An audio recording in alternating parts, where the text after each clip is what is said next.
of clinical research. All doctors think clinical research is great, but when you ask them why they don't do it, they're afraid. So we got to figure out why this is the case. And this was Monica's idea, actually, to have Dr. Al, who's on every single episode. Dr. Al is the main guy of this platform, the Clinical Scoop. But he actually is a principal investigator, so we're going to ask him all kinds of things as well. So, Monica, go ahead and introduce what you wanted to talk about, and welcome. Thank you very much for coming up with this idea for this episode. No, thank you for having me. So I think this is a great idea just because there is pretty much not much information in the media about principal investigators, and like Dan was mentioning, doctors have, I think, a misconception about what is being a principal investigator. So who's better to talk about this than a real principal investigator, especially Dr. Al, that has such an impressive background or curriculum. So I would like to start this by sharing with the audience your background, Doctor. Hi, Monica. Hi, Dan. Hi, Thank you very Dr. Al. much, guys, for the introduction. The whole idea is your idea, guys, like to go for the PI Academy and go from there. And this is all like part of the way to build up a PI Academy through the internet and through the principal investigator. I'm a medical oncologist. I started my research after I finished my fellowship in the community. I've been doing this since 2002. I have more than 60, 70 clinical research uh, studies done already. I am the PI on the studies. I run a lot of my clinical research in the office or in the hospital. It depends on the type of the study that's running. I get interested in it because of my field in oncology, mainly where I have a lot of patients that need more treatment and they want to be treated more. So I looked into the clinical research in the beginning, try to find some answers for my patients to help them in their journey through cancer treatment.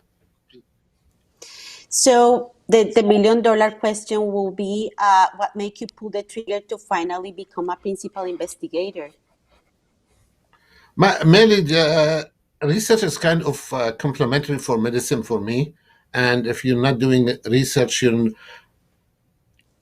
not doing the whole medicine scope in general. Okay, you do your clinical part, you do patient visits, but research is like kind of interesting field that I like to go through it, and it's a lot of new discovery, especially in oncology, that you like to know about it, and which this way you can help your patient, and also learning more about the new medicine and new science in oncology. Okay, so doctor, how research has improved your perspective as a doctor and how this has made you a better professional? Monica, I could not hear Yes. the question. Your voice Oh, have some interruption. You need to okay, come closer. so okay, actually, is my mic is here. So my question is, how research has improved your perspective as a doctor?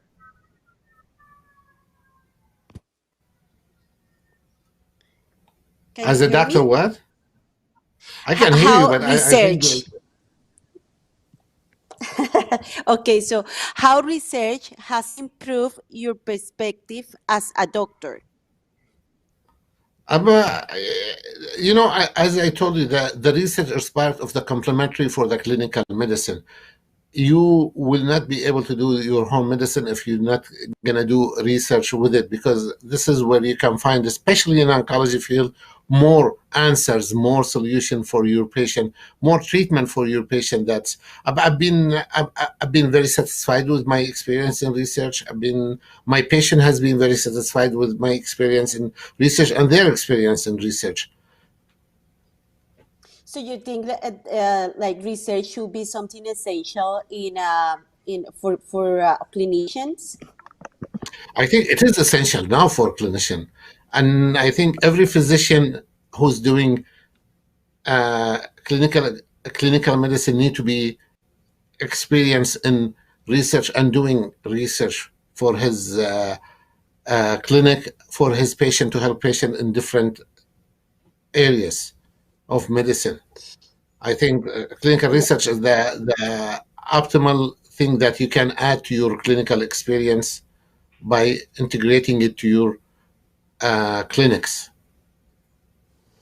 Yeah, so I was actually kind of curious about the education that is provided to clinicians, and I mean research is kind of is something that students I mean undertake before they actually get accepted in a university to become a doctors, but it's not mandatory. And I was wondering how why is this happening if at the end of the day, if there is no research, there is no new treatments, and then if doctors don't I mean endure this part of science, then how are they going to treat the patients in a more broad way, right?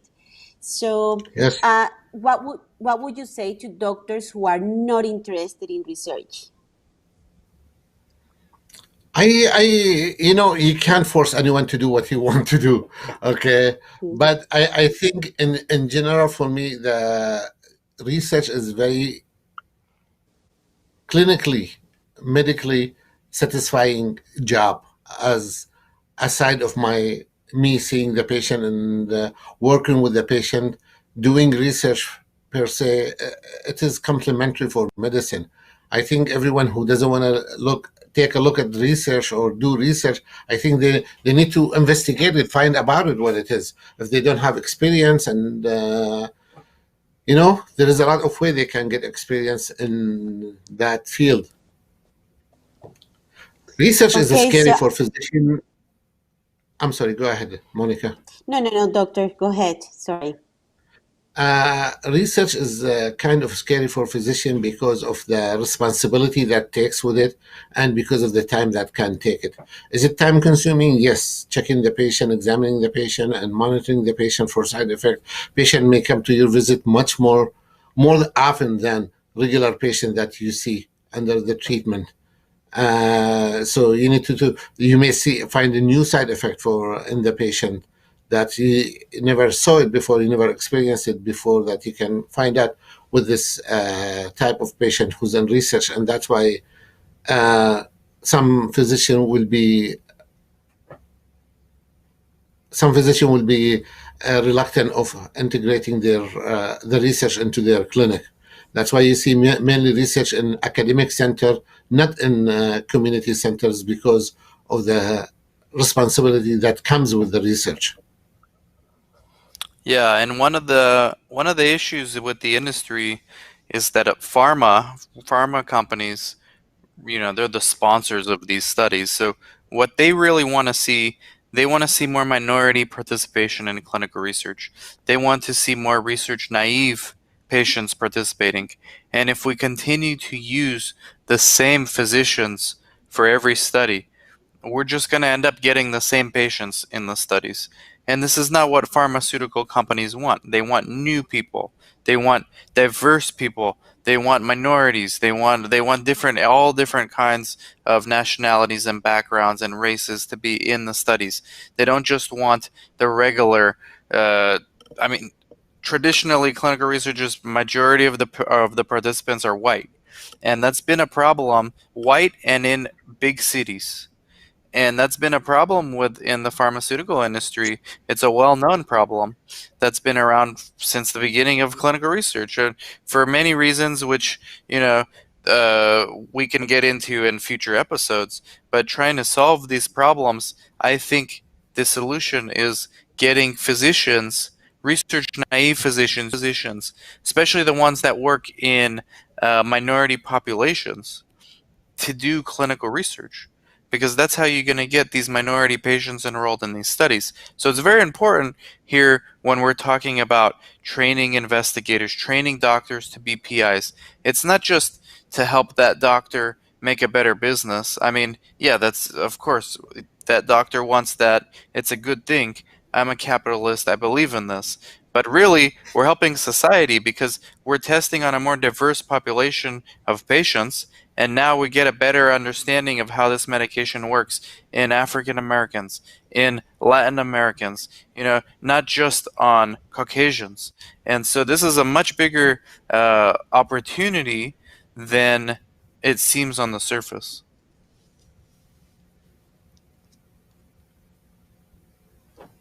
Monica, we can't hear Monica, you. I think you're mute. Testing, testing. Monica, I think I made her speechless with what I said. I mean, yeah, I don't know, Dr. Al, I'm hearing you. I see Monica. Mo- One of my niece, I Monica, have a we niece can't hear who's you. I a think sign you need language. to. You can hear us, but we can't hear you because you're mute. Yeah, you're mute. Unmuted. Unmute. We're gonna do some good editing on this video.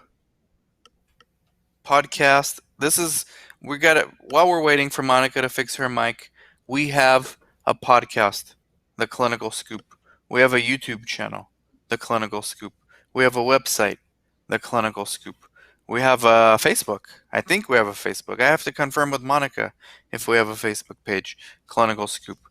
Point is, we're on all these things, okay? And so now we got Monica back, but we got all these Yeah. platforms, guys. You got to subscribe and you got to follow. So, what do you think about this? This is a bigger problem.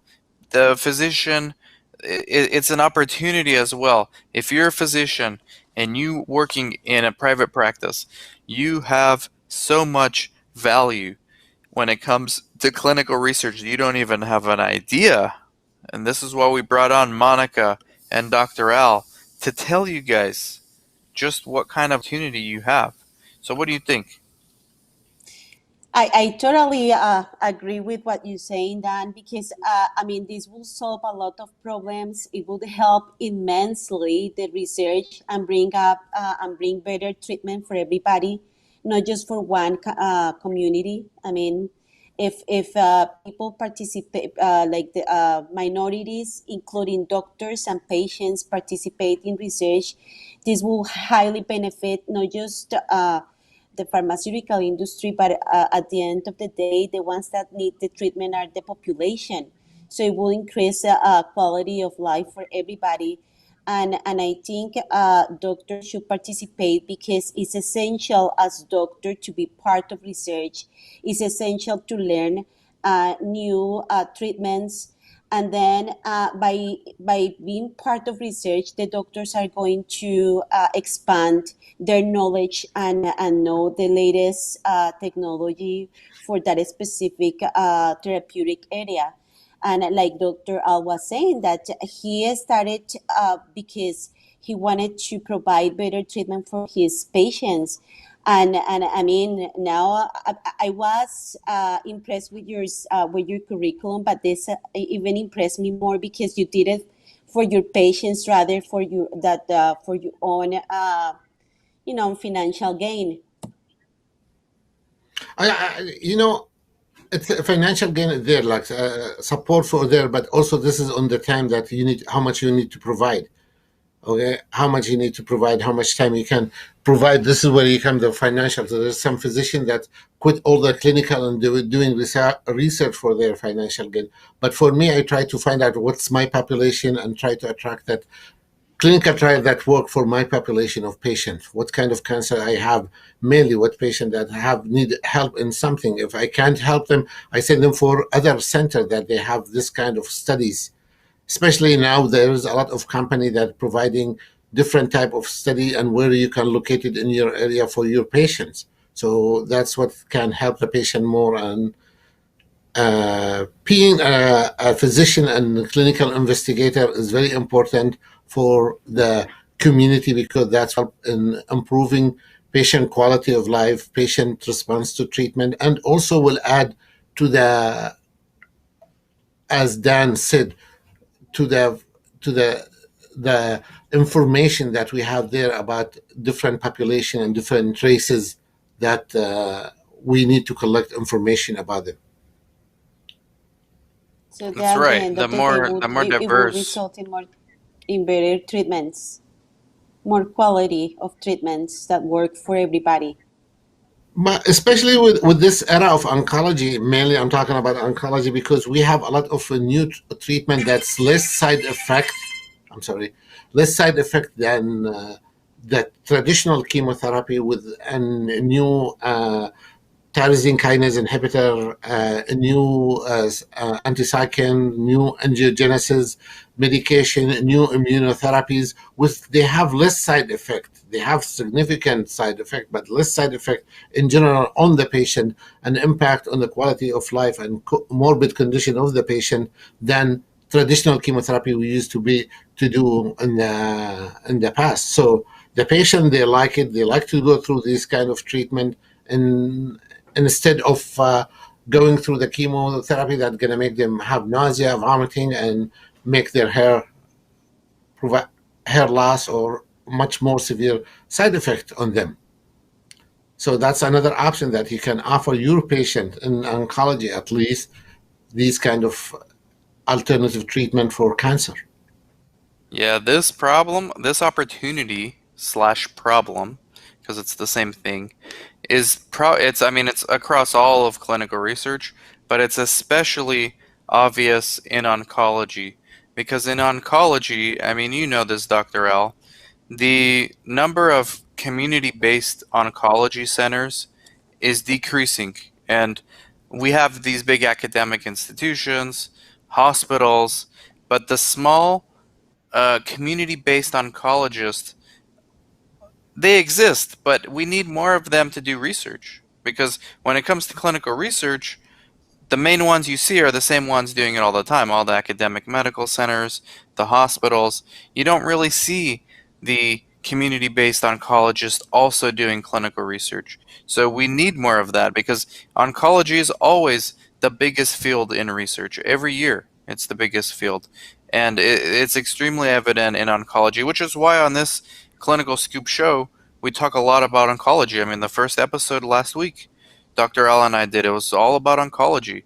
Oncology is going to be a very heavy theme for this clinical scoop because people are interested in it and because there's such a huge need for it.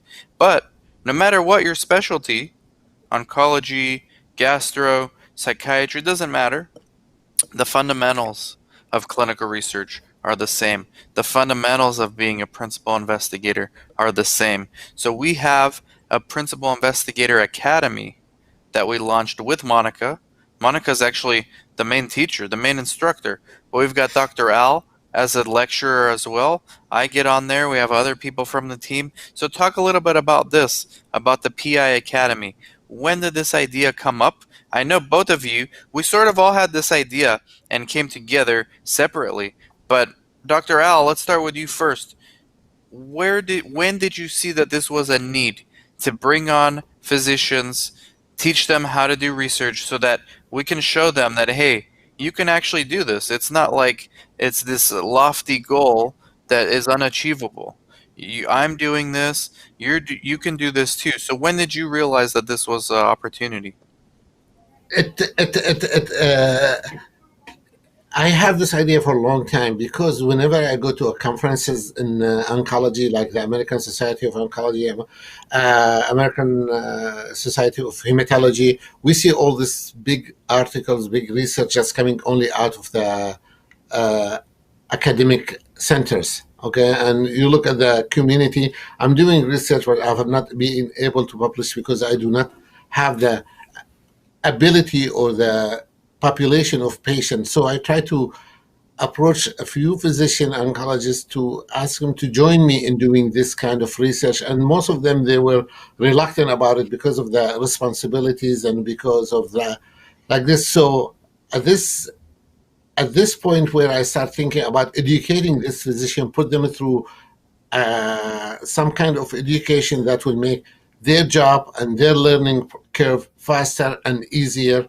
And then I start meeting you and Monica, and you have the same almost concept and the same idea where you run the Clinical Research Coordinator Academy, Why we don't do that one for the PIs also academy, where we can teach the physician in a faster curve, better curve, and more organized way about the research than just my experience, where I have both of you teachers and really experienced in research field doing this with me. Yeah, I think it's also great because it's challenging to find any type of information about what it takes to be a principal investigator. So I think in some point the doctors kind of feel that they are flying solo, so they don't have some kind of guidance. And that's when we actually thought this is an opportunity, and this is a way for us to also help the research industry. And I think it's going to be wonderful because, like I say, there is no information. Literally, there is just not a description of what it is, and if you read the information online, like for example, what it takes to a doctor to be a principal investigator is kind of scary, and then the It doctors may is. think that they are going to Yes. be doing by themselves. So uh, because they don't even know there is much more than just being the principal investigator, that you're going to have a clinical research coordinator helping you to complete all the paperwork and to do the work with you. So and the need for this type of training is just uh, I mean I think it's invaluable, this kind of training for doctors.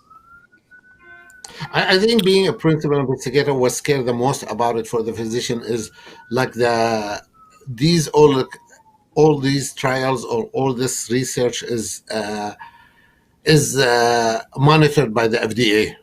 And when having the FDA to come and audit you if you did a real serious mistake, that's so I will tell most of the investigator or who wants to be an investigator, be the main guy as principal investigator, the main guy in the research. You need to be the main guy who follow the rules, follow the protocol, see the patient, consent the patient, make sure that your coordinator doing the right things and reporting the side effect and adverse event, all of it to the on timely manner, and also reporting to the IRB, communicating with the companies and with the IRB about all the results and all the finding and any side effect. So talking like this and seeing all this responsibility when you explain it to the other physician, wow, hold on, let's thank you. Yeah. Yeah, and at the end of the day, what the principal investigator is doing is putting in practice their knowledge as doctors. So they are just making sure, the job of a principal investigator is making sure that the patient is always safe, like in research, safety is first. So I don't think it is like, it's following the protocol and using your medical knowledge. Plus, I obviously, think with the clinical coordinator and with the CRA, which is the monitor that the sponsor provide for the site to, to make sure that things are done properly. So the doctor has a lot of support, and also, like I mentioned, is putting in practice their knowledge as doctors. I agree with you 100%, Monica. The main thing is like to make sure that assure every patient comes who's enrolled in the clinical trial, uh, examined, seen, and assessed for side effect. That's the main thing. A lot of time, a patient comes to me and start telling me about one side effect that I've it's not included in the protocol like this, but you need to research it to see what if there is any drug interaction happened with the clinical research medication and the patient own medication or like this. And then after assessing the side effect and everything, to assess the grade of the side effect and if need to be dose adjustment for the patient or not. Okay, all this need to be done for the patient in that visit. You can't send them out and then come and get the same treatment, the same dose, and have more side effect for that. That's not the right way to do the research. You need to sit with the patient, assess the patient, assess the side effect, and see if there is any drug interaction, and if the patient able to continue the trial, or you can take him off the trial because of XYZ, Yeah, and which I think happened Yeah, this one. also, oops. What happened like recently in a trial that Dan is monitoring, okay, for me and one of the patient had grade 4, which is like highest grade of neutropenia or low white blood count, and the patient had infection. So this is one of the criteria to take the patient off the trial. She received 3 cycles of the treatment, but now she had this side effect. Even after 3 cycles of the treatment, I have to take her off, so she will not jeopardize or her life with the clinical trial. Clinical trial is supposed to improve the quality of life, reduce the morbidity, and see if there is better response for the patient comparing to the traditional trial. What Yeah, do, I agree. what I think that the in that respect, being a just a non-research clinician, it's the same thing when you're doing research. The number one thing is patient safety. Yes, it's a study, you're collecting data, but and a very important data, but it's patient safety is number one, no matter if you're doing research or not doing research. So as long as you're exactly following that, you're already doing most of what a PI needs to do. Now all you need to Exactly. learn is the context of research. What's a regulatory? What's a study coordinator? Who's a monitor? I mean, what is a monitor? They know that I'm a monitor. They don't know what's a monitor. So what is this? What is the FDA looking at? These are the kind of things we're teaching in the PI Academy to physicians, and we're also teaching them how to manage the business. Because I believe, and Chris, who's not on the show, but he is a part. He's a partner with us here in the Scoop, and in many research sites. Him and I agree. The best sites are usually owned by a physician. Okay, so I mean, you have such a huge advantage if you're a physician that's wanting to get into research. And there's a whole business that you need to understand. Now, here's where research is different. The business of clinical research is very different than the business of a private practice. Okay, private practice, especially these days, is very focused on volume and billing. Clinical research, it's not a volume at all. It's small numbers. I mean, even 10 patients is considered a lot in a study for one doctor, right? Dr. Al's I think laughing it, because he knows it's right. no, but I think this is where you can show the quality of medicine and research field, where you wanna sit and spend time with the patient. It's not just like seeing the patient in 10, 12 minutes and get to the other patient. You need to sit with the patient, ask him the question, go through the side effect, go through to everything. Sometimes one patient in clinical trial can take me about 35 minutes, 40 minutes, one patient as a follow-up in clinical research, try to assess, examine completely. So this is where you show your quality in medicine more than quantity as in private practice or regular medicine. That's You right. need to spend time And the with the patient. remuneration, exactly right. And the remuneration is worth it for the PI because the PI might be hearing you now and saying, "Hey, Dr. Al, I don't want to spend an hour with the patient just because they're in research. But let me tell you, the budgets that you're gonna get justify, especially if you let us negotiate your budget. We'll do it for you. We'll help you negotiate. The budget will more than justify the amount of time you spend. So it's a good addition to any private practice. As long as you're a PI that's like Dr. Al, willing to do both and willing to have a different approach with some respects, namely the business and the quality of time you spend, versus the patient safety is the same no matter if that patient's in your study or not in a study. Yeah, and additionally, doctors are going to get to know the latest treatments, where the technology is. when it comes to pharmaceutical or equipment or anything related to research.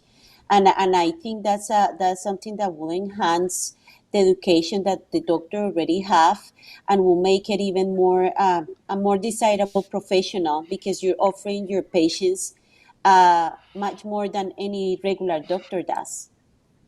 Agree with you 100%, Monica. Would be more attractive because, especially in oncology or this kind of field, for the patient, because he can offer them more options. A lot of time I get question that patient before they come, they call me and tell me that we want to come and see you like this. Do you offer clinical trial?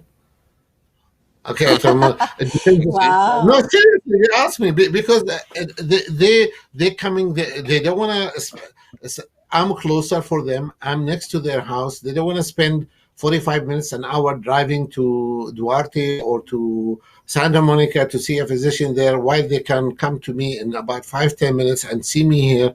If I offer the same clinical trial, the same study for that type of disease closer to them, why they don't come here?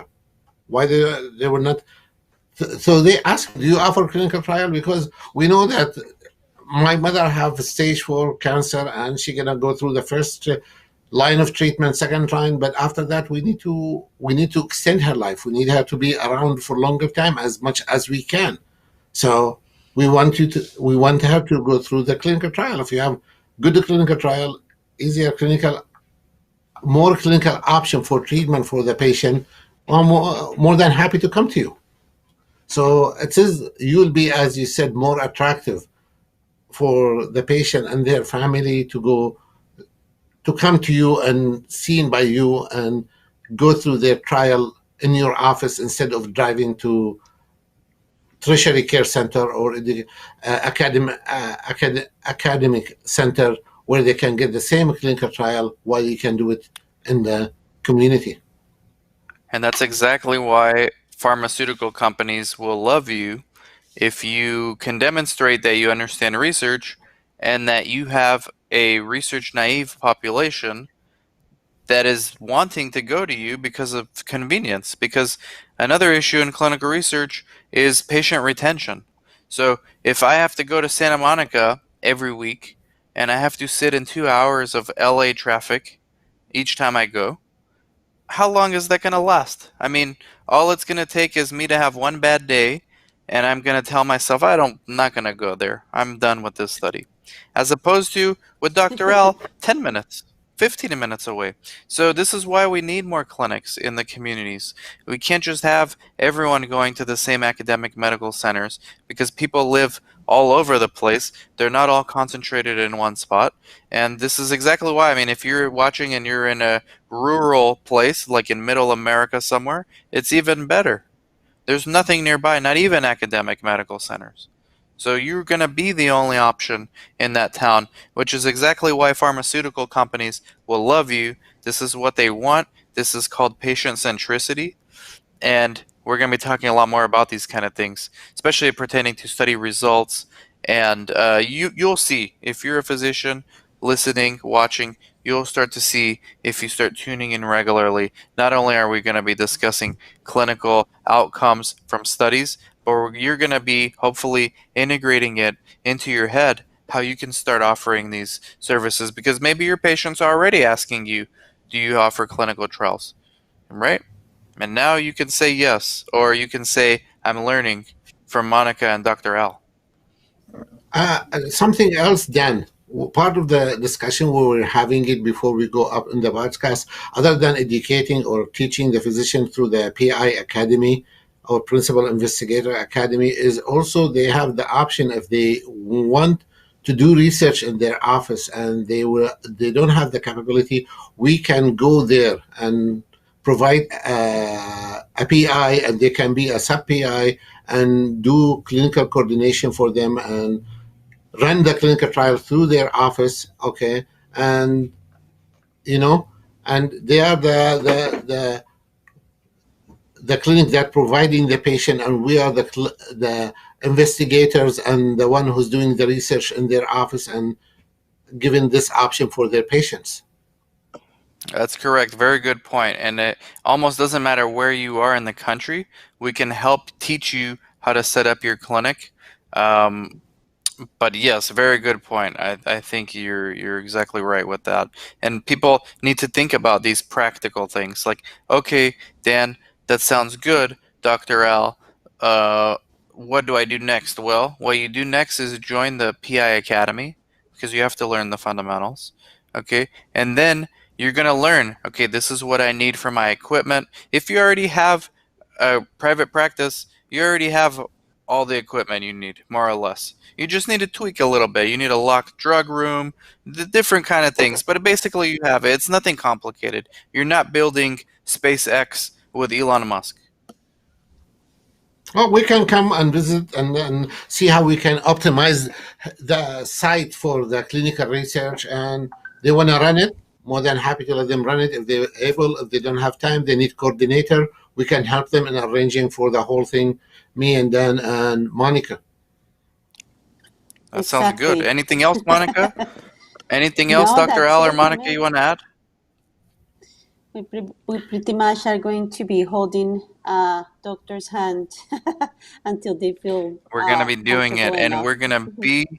we're gonna be here with you guys, all you guys watching, even if you're not a clinician, talking about clinical study results, what's new, what's old, what's going on, what's staying the same, what's changed, all these things. So, regular guests, Dr. Al and Monica will be on a lot, and we're going to keep doing these podcasts and videos. So, thank you guys both for coming on. Thank you, everybody, for watching, Thank listening, you. however you're consuming. We appreciate it. Episode 2 is done, and we're looking forward to the next one. Take care. Bye, Thank you. guys.